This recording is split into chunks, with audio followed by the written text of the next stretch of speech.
Bonjour à tous, bienvenue dans un nouvel épisode de l'émission Reine du jour. Mon invitée aujourd'hui s'appelle Nadia, elle a 26 ans, originaire du Cameroun, elle est danseuse mais pas que. Révélation house dance de cette année, elle a aussi accompagné la délégation française lors des derniers Jeux Olympiques. Mais bon, Nadia vous en dira bien plus que moi sur son parcours.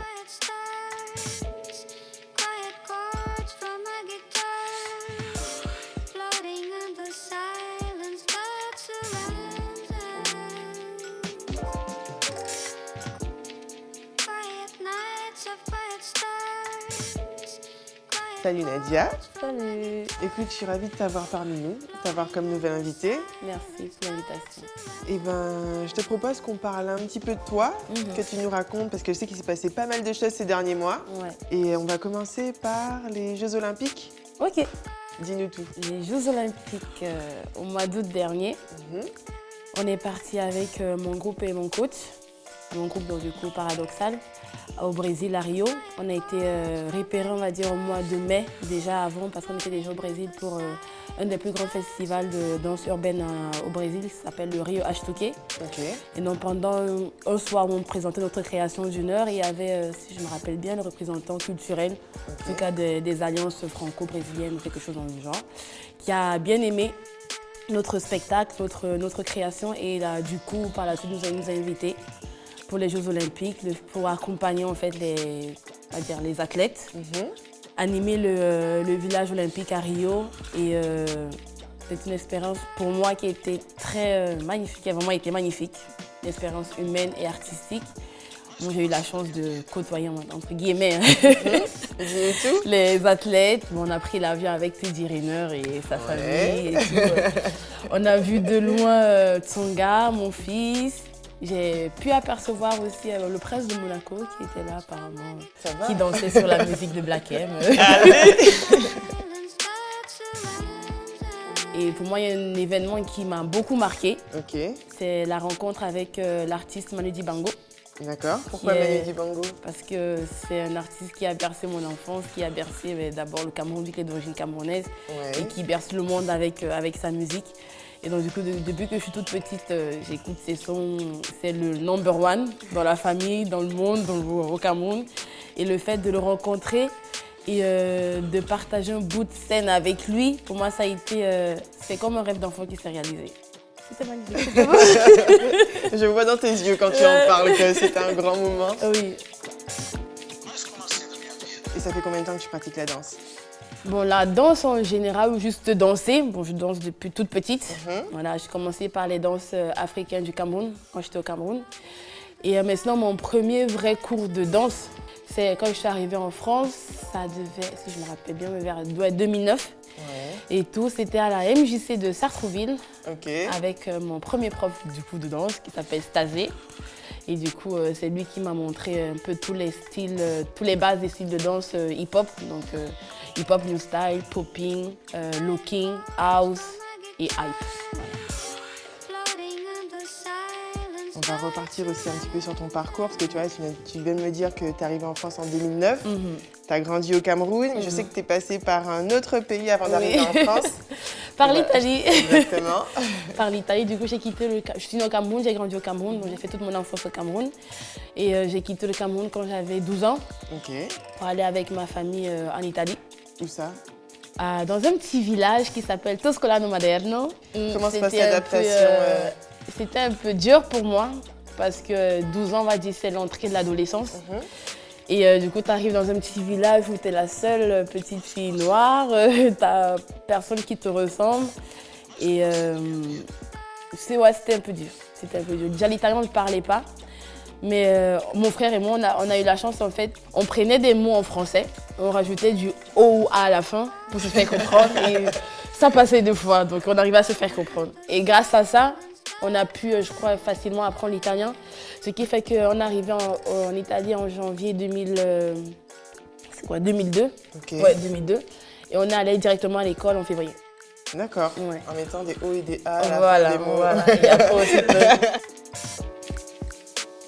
On va parler de ton arrivée en France. Alors, tu es arrivée en France en 2009. Tu redécouvres la danse. Voilà, tu commences à prendre des cours. Et puis voilà, il se passe plein de choses, parce que je sais que cette année, tu as été révélation Dance House.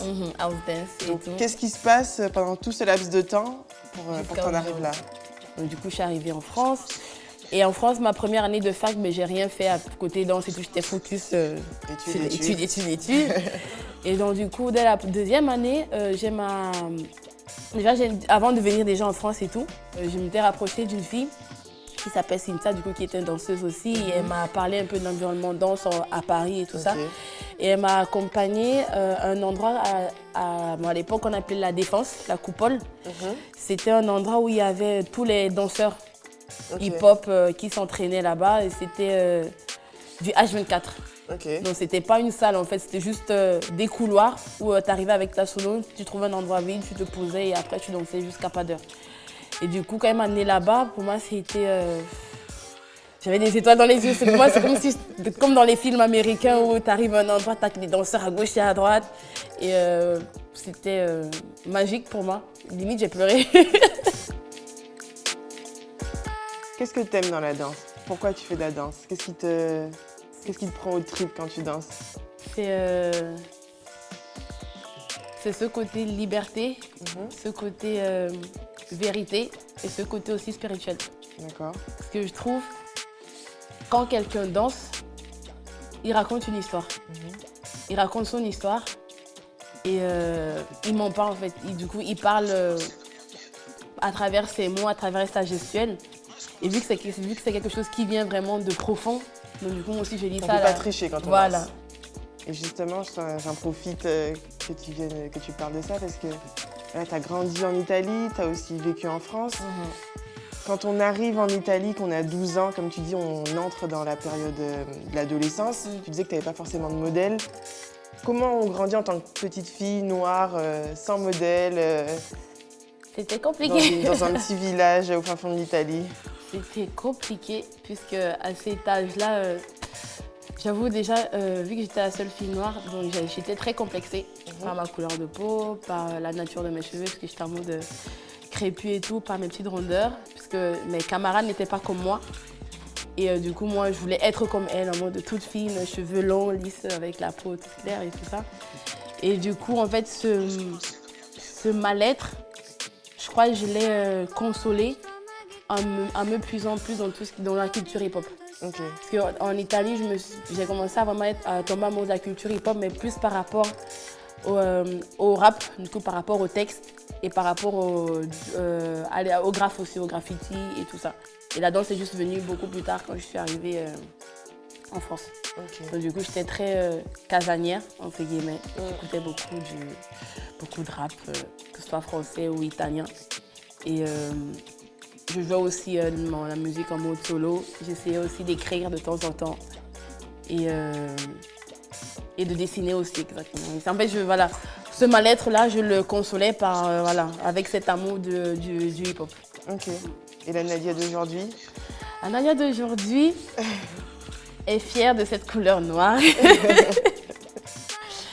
La Nadia d'aujourd'hui, j'aime ce que je suis, j'aime d'où je viens, que ce soit du côté africain et de cette adoption italienne, puisque les deux côtés ont fait en sorte que je suis ce que je suis aujourd'hui. Les deux passent. Voilà.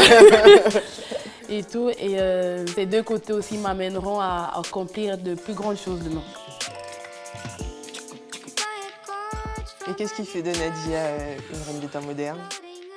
Une reine des temps modernes, c'est le fait de vouloir être meilleure chaque jour.